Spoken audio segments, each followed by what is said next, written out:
Superhero comics can be identified through an array of pretty obvious signs. Bright costumes, secret identities, ominous narration, but one element that will always be present is the dichotomy between hero and villain. Those that operate on the side of good, with or without powers, and those who work on the opposite, sowing chaos and destruction wherever they go. They're a constant in the genre, but there are times where supervillains have briefly dabbled in superheroics, divesting from the dark arts and joining forces with their nemesis in search of a common goal. Some, in rare occasions, even make the switch permanent, so much so that their time as a supervillain has actually been forgotten by the general public. So, with double crosses, changes of heart, and romantic entanglements aplenty, I'm Ewan from What Culture, and here are the 10 best times supervillains switched sides. Number 10. Dr. Octopus. Dan Slott finally drew his stint on The Amazing Spider-Man to a close last year, ending a decades-long association with the character to pursue a new challenge in the Fantastic Four. Whatever your thoughts on the writer's run, it's probably fair to say that its transformation into the superior Spider-Man, a storyline that saw Doc Ock take control over the Wallcrawler's body, made for a refreshing take on the character. Dr. Octopus became the new superior Spider-Man in The Amazing Spider-Man 700, having recently acquired Peter's body for nefarious purposes. The original Peter had his mind placed in Octavius' original failing body, but is able to transfer all his memories to Ock before passing away. With this knowledge in hand, Ock reaches an epiphany, seeing the value in his old enemy's heroics, and then deciding to not only continue Peter's identity, but to innovate it in every way possible. With this being comics, a return to the status quo was always inevitable, but Ock still managed to make one heck of an impression as the new Spider-Man. Number 9. Venom. 2018's Venom movie went to great lengths to claim that Venom, to many a longtime adversary of Spider-Man and the perfect visual embodiment of an evil-looking bloke, was actually an anti-hero. Shocking, yes, but it was true. For the last 2 decades, Venom has primarily been depicted as an anti-hero, even if that Eminem Tyne song could be classed as a weapon of mass destruction in and of itself. Recent alterations made to the history of the symbiote have repositioned the alien species as inherently good creatures corrupted by an external force. But back when even this wasn't the case, a little storyline called Lethal Protector depicted a version of Eddie attempting to do some good. He packs his bags and leaves for San Francisco, attempting to get his feud with Peter Parker out of his head, but ends up uncovering an evil conspiracy from the villainous Life Foundation to weaponize and clone his symbiote. Brock disagrees in no uncertain terms and proceeds to take them down. Years later, he would bond with Venom to take on Null, the self-professed god of all Clintar, in Donny Cates and Ryan Stegman's brilliant Venom series. Other than Brock, Venom has been considered as a proper hero during a period spent with Flash Thompson. They even joined the Guardians of the Galaxy. Number 8. Deathstroke. Deathstroke, a man literally known as the Terminator, probably isn't the first villain you'd think of to have switched allegiances in the past. With such a capacity for evil, spurred on primarily by a sense of greed and a constant thirst for challenge, it was always the case that Slade Wilson could use his talents for good. He'd dabbled in the past, but it was only in Christopher Priest's criminally overlooked Deathstroke comic that the Terminator devoted the majority of his time to superheroics. The reason for this change of heart? Well, Slade has, to put things mildly, seen a lot of crap. He's been to the helliest of hellholes in the DC universe and has killed dozens, some of whom probably didn't even deserve it. So, in an effort to atone for his past sins, Slade creates a team of his own, comprised of his children and even Kid Flash. Number 7. Rogue. A longtime member of the Avengers and the X-Men, Rogue is perhaps one of the most popular members of Marvel's mutants. However, she wasn't always on the side of good, and even made her debut as a villain against the Avengers in 1981. She works alongside Mystique's Brotherhood of Evil Mutants, and when the rest of the group are captured, her mother decides that she should steal Ms. Marvel's powers to break them out. Carol Danvers' Kree genetics complicate the process, however, and Rogue is left permanently changed by the encounter, adopting elements of Danvers' personality and her powers too. The rest is pretty much history. Rogue joins the X-Men, becomes a pivotal member, and rises so high that she then becomes a member of the Avengers too, making this turn absolutely one of Marvel's best. Number 6.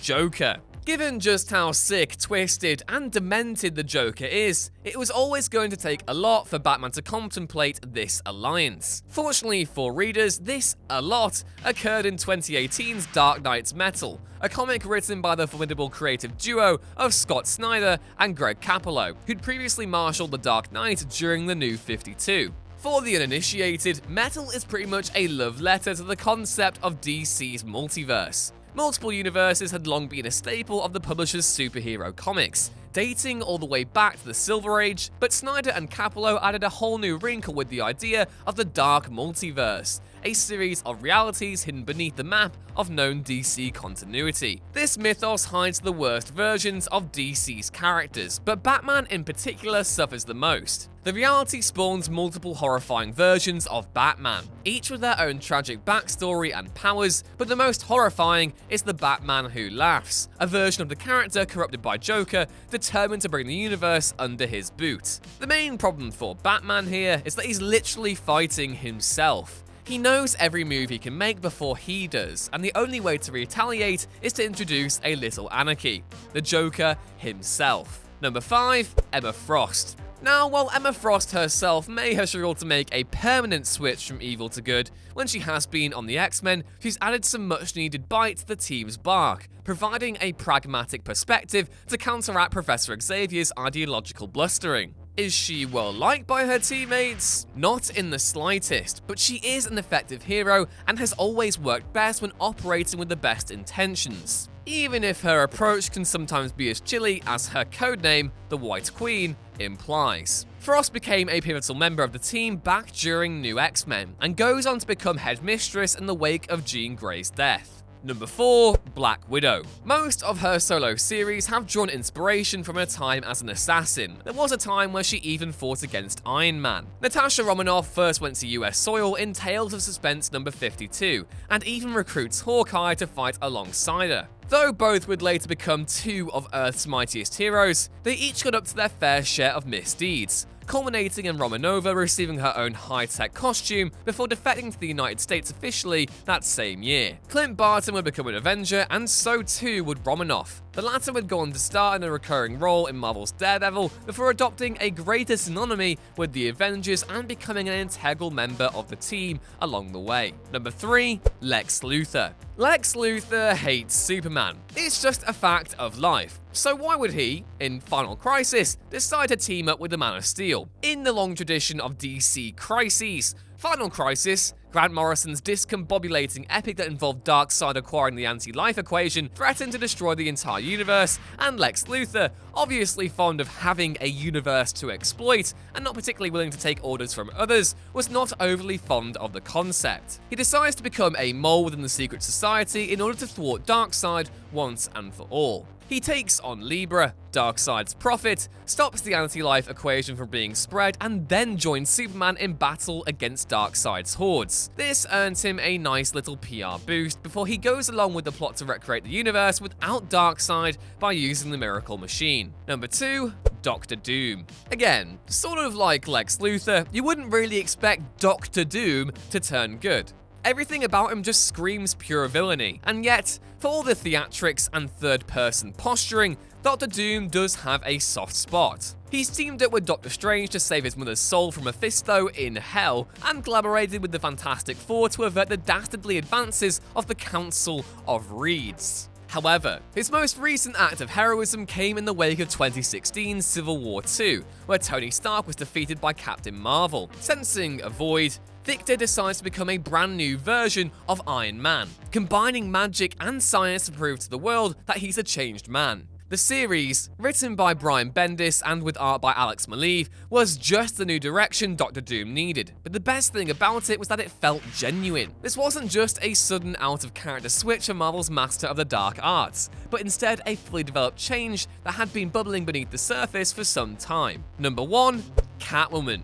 Although Catwoman certainly started out as a Batman villain, to call her a rogue in this day and age would just be silly. Today, Selina Kyle is synonymous with the Bat family, and even though a failed wedding typified her relationship with Batman in 2018, it's pretty obvious at this stage that the pair are made for each other. Whether she's looking out for Bruce Wayne or foiling a criminal conspiracy of her own, Selina is very much a hero and one who has a hard time of hiding it. Sure, she may get up to a sneaky bit of thievery every now and then, but she's still ingrained into the Caped Crusaders network of allies. But of course, Catwoman is so much more than her relationship with Batman. She's been a member of the Gotham City Sirens, starred in multiple solo books, and has managed to eclipse many of Batman's allies in more ways than one. Point being, she's earned being a superhero, and given how she's perceived in this day and age, it's fair to say that this switching of sides has been the medium's most successful.